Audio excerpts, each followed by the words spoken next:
El hueco en el muro, por la red de la diversidad.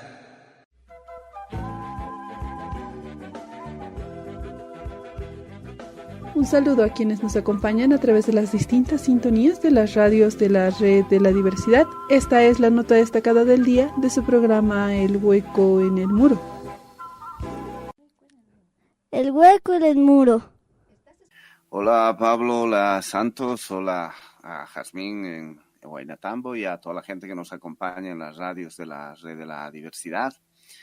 Este es un tema que nos ha convocado estos días a conversar aquí en el hueco en el muro.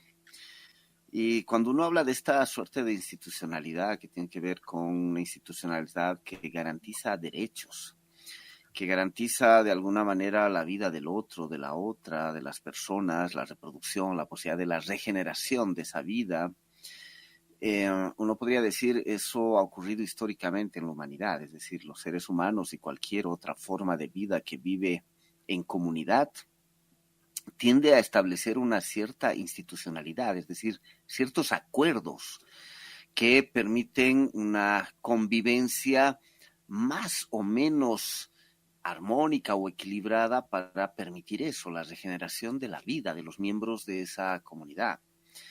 Y en la medida que eso se va complejizando y se van introduciendo relaciones de poder, relaciones de usufructo, de beneficio, de apropiación, se hace cada vez más necesario configurar, construir ciertos acuerdos que se convierten en normativas y que van configurando institucionalidades, estructuras orgánicas que garantizan que esos acuerdos se cumplan y garanten esos derechos, ¿no? Garantizan esos derechos.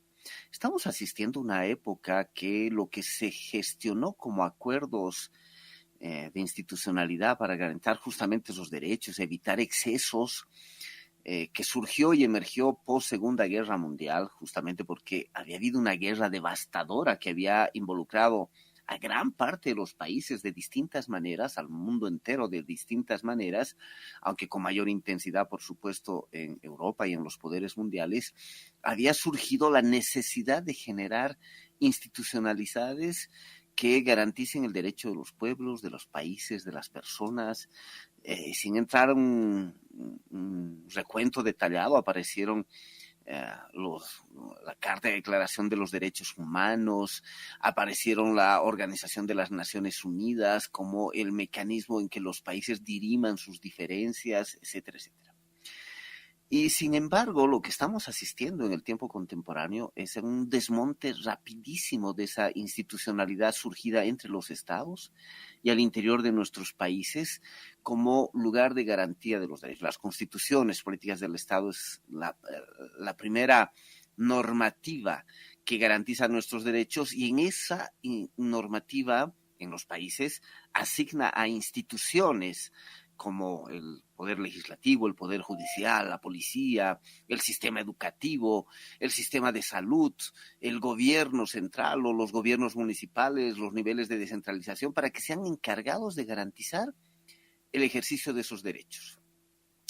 Y en el mundo contemporáneo decía, estamos asistiendo a un desmonte aceleradísimo de esos consensos, de esa institucionalidad que garantiza derechos en el mundo entero. Y esto en gran parte a que en los últimos años se ha acentuado los poderes, una nueva disputa a nivel mundial en términos de las configuraciones de las potencias mundiales y el aprovechamiento de los recursos, el saqueo de los recursos de otros.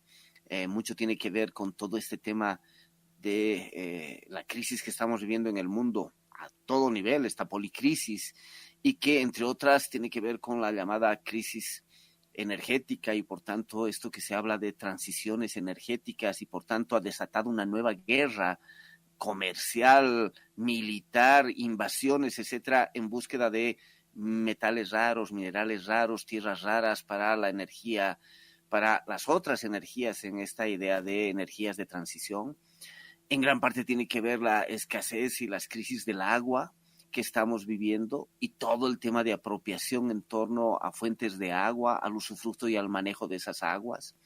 La expansión sobre territorios y tierras que antes no había en términos de penetrar territorios que antes se miraban de lejitos, tanto para ampliar los mecanismos de saqueo, de extractivismo, como para garantizar uno de los factores más importantes de la reproducción del capitalismo contemporáneo en su economía, como serían las economías mafiarizadas. Es decir, hoy se penetran territorios que antes no se penetraban, no solo por ampliar el extractivismo, sino también para facilitar los sistemas de economía mafiarizada que están enriqueciendo tanto y a tan pocos en el mundo a través de las formas del capitalismo.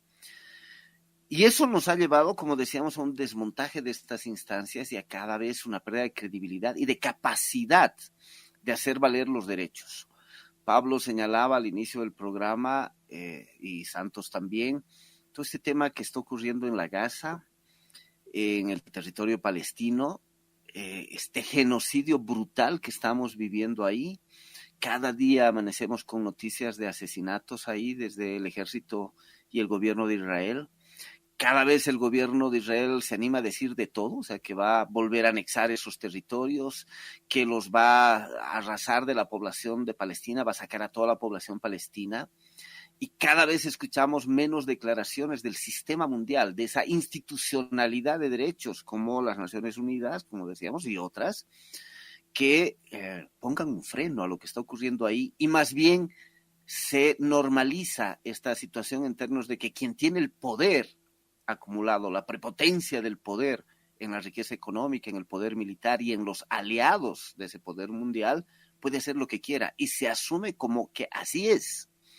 Y entonces esa institucionalidad de los derechos no es capaz de frenar un genocidio como el de la Gaza. Y para poner eso en el ojo del huracán, por decirlo, en lo más terrible que estamos viviendo, pero así podemos encontrar una cantidad de conflictos, lo que está ocurriendo en el Congo, en el África, lo que ocurre en nuestros territorios con los sistemas de violencia crecientes, fruto de esos procesos de mafiarización.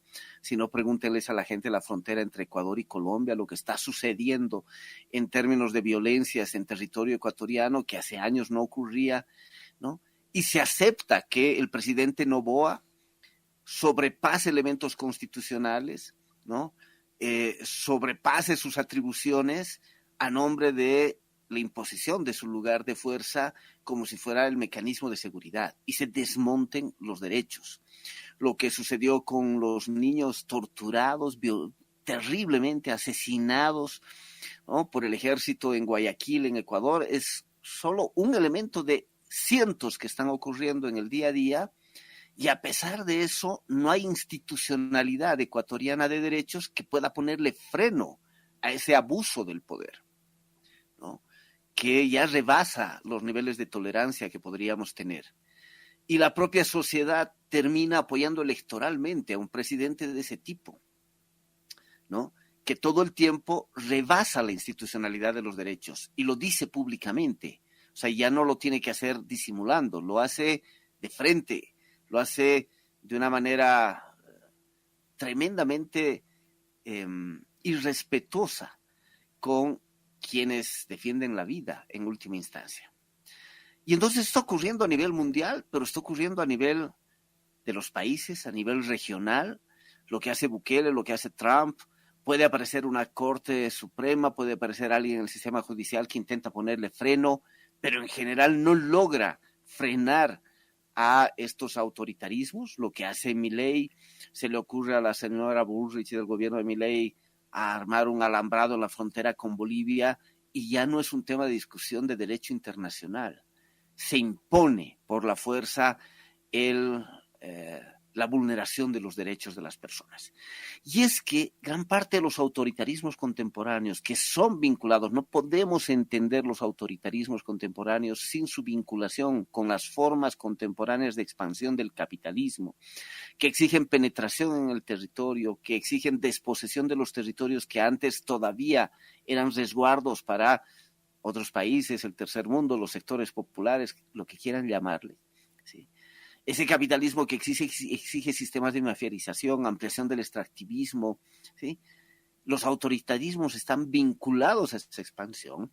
Los autoritarismos, para lograr ese nivel de expansión, necesitan desmontar los sistemas de defensa de derechos y de resguardo de derechos y, por tanto, la institucionalidad del derecho. Eso lo podemos ver en todas las escalas y en todas las esferas.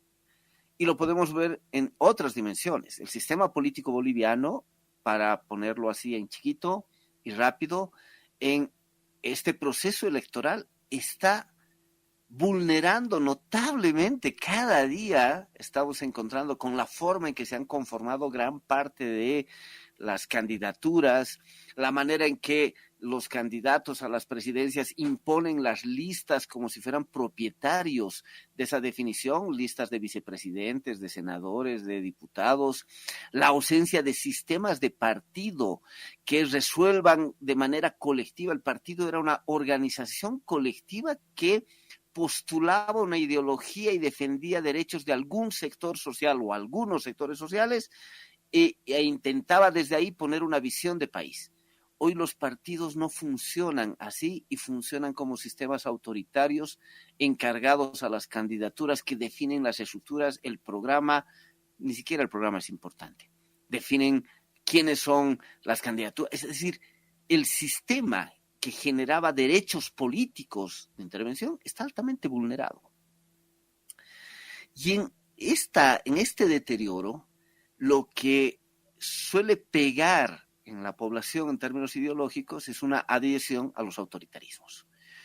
Porque al sentir que se derrumba el sistema institucional que resguarda los derechos, se genera una suerte de ambiente que todo es un caos, todo es un desorden, y aquí hay miles de batallas y guerras que el que quiere imponer, impone, y necesitamos alguien superior, supremo, un líder, un país, un discurso, una ideología única, que sea capaz de imponer un nuevo orden y que sea quien garantice la vida, aunque no sea a través del ejercicio de los derechos, sino más bien de la vulneración de mis propios derechos. Es decir, genero la disponibilidad a renunciar a mis derechos en función de la restauración del orden.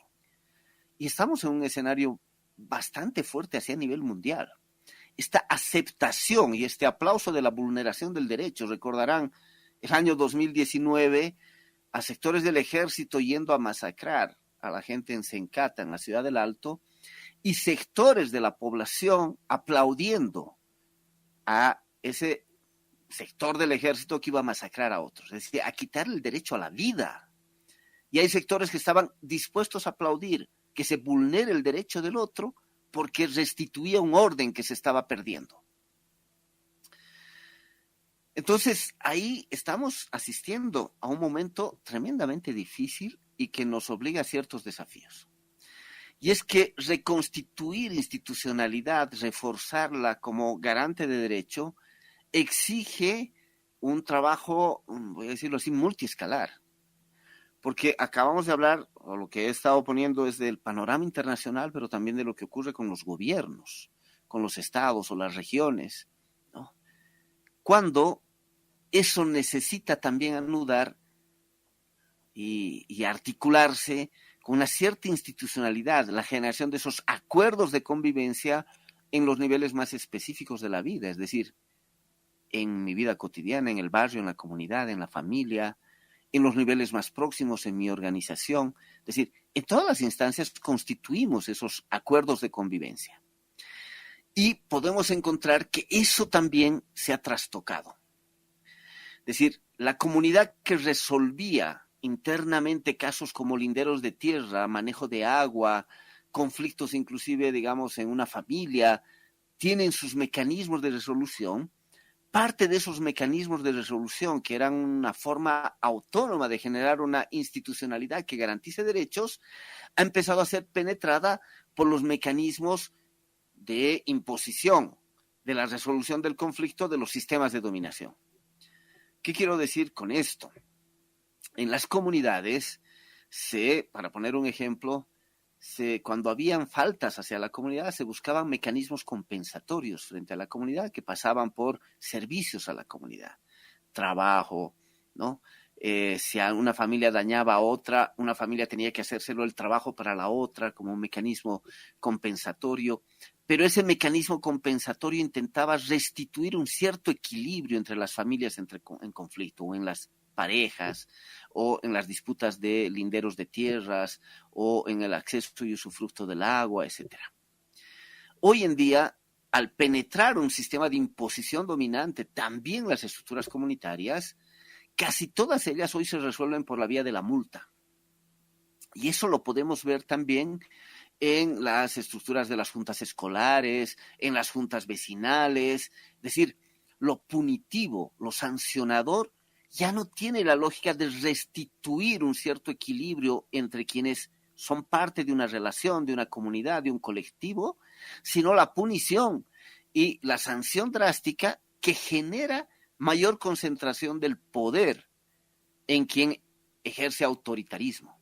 Y entonces suele ser muy común hoy encontrar en pequeñas organizaciones unos niveles autoritarios en sus dirigencias, en algunas juntas escolares, juntas vecinales, en la presidencia de un curso de la escuela, en cualquier entidad que justamente está reproduciendo estas formas de expansión de un autoritarismo que erosiona, achica, desmonta la estructura institucional, los acuerdos de convivencia que resguardan los derechos y convierte a el cuidado, entre comillas, porque no es cuidado propiamente dicho, pero eso que podríamos llamar cuidado, cierta protección, ¿sí?, como un ejercicio de quien es capaz de imponer orden a través de un autoritarismo que está dispuesto a pasarse por encima la institucionalidad defensora de derechos.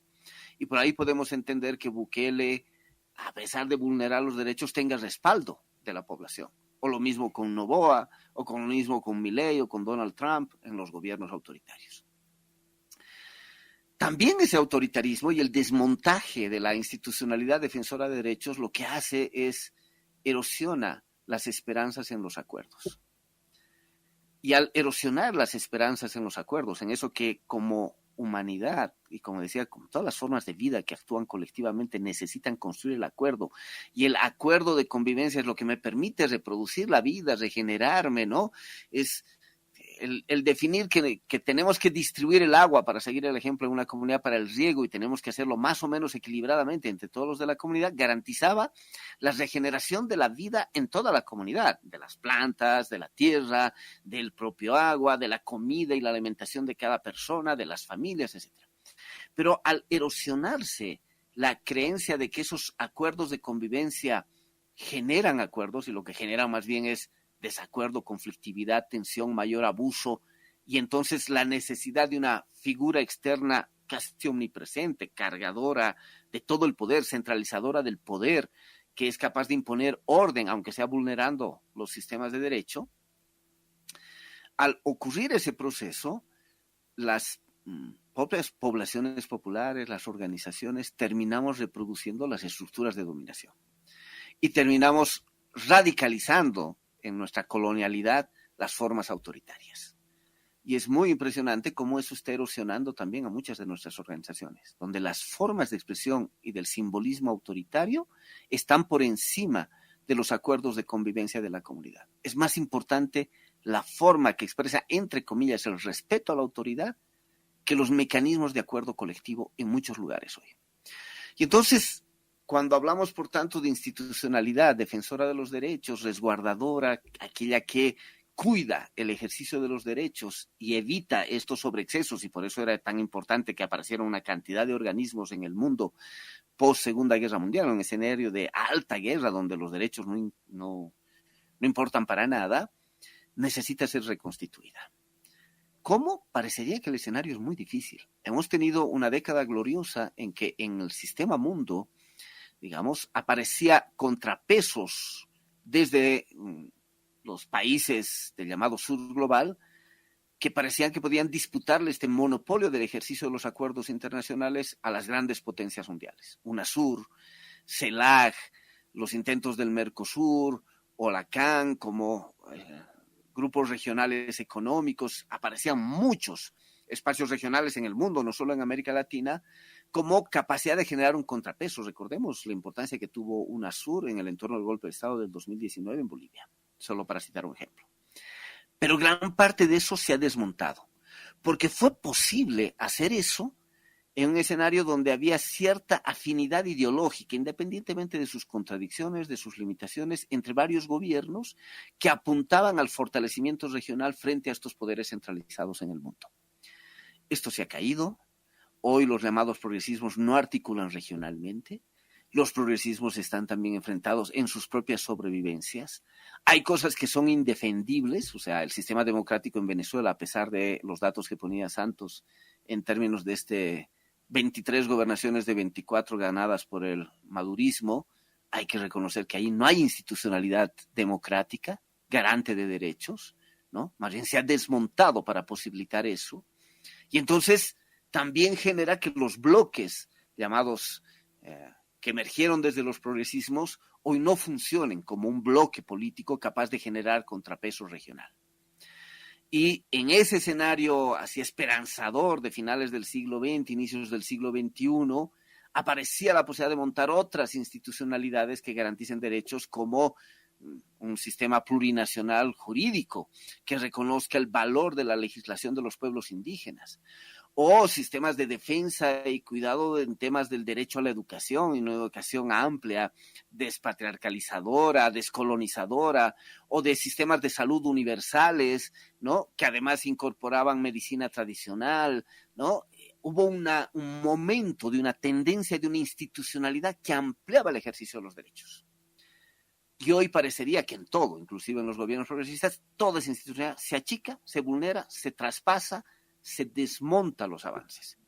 En ese escenario nos toca hacer resistencia y repensar qué es posible hacer.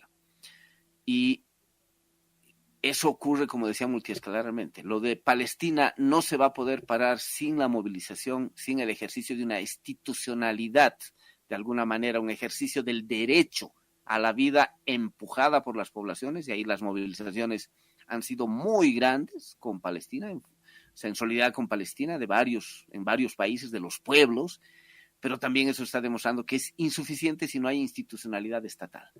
Y ese escenario parece desesperanzador, pero ahí está uno de los desafíos. ¿Y cómo repensamos, con esto cierro, cómo lo que hacemos en nuestra organización chiquita, en la administración y en la garantía de los derechos, en desmontar estos abusos, estos autoritarismos, ¿no? Estos ejercicios de dominación patriarcal, colonial, mercantil, ¿no? Y de abuso sobre la madre tierra, que también vivimos en nuestra cotidianidad? ¿Cómo hacemos carne de ese debate en nuestras organizaciones para recomponer nuestros acuerdos de convivencia en nuestras familias, en nuestras comunidades, pero al mismo tiempo cómo trabajamos en alianzas, en articulaciones con algunos actores de la macropolítica, de la región, del país, del mundo, porque sin institucionalidad en el mundo también esto parece que va para peor. Desafío bien difícil, pero no imposible, porque tenemos experiencia como humanidad de largos siglos de haber construido acuerdos de convivencia y que hayan permitido la regeneración de la vida. O sea, hay una memoria en eso, y una memoria que no tenemos que terminar de perderla. El hueco en el muro. Esta fue la nota destacada del día de su programa El Hueco en el Muro. Les recordamos que pueden escucharnos de lunes a viernes de 9 a 11:30 de la mañana a través de las distintas sintonías de las radios de la Red de la Diversidad, así como pueden escucharnos a través de www.radioguaynatambobolivia.blogspot.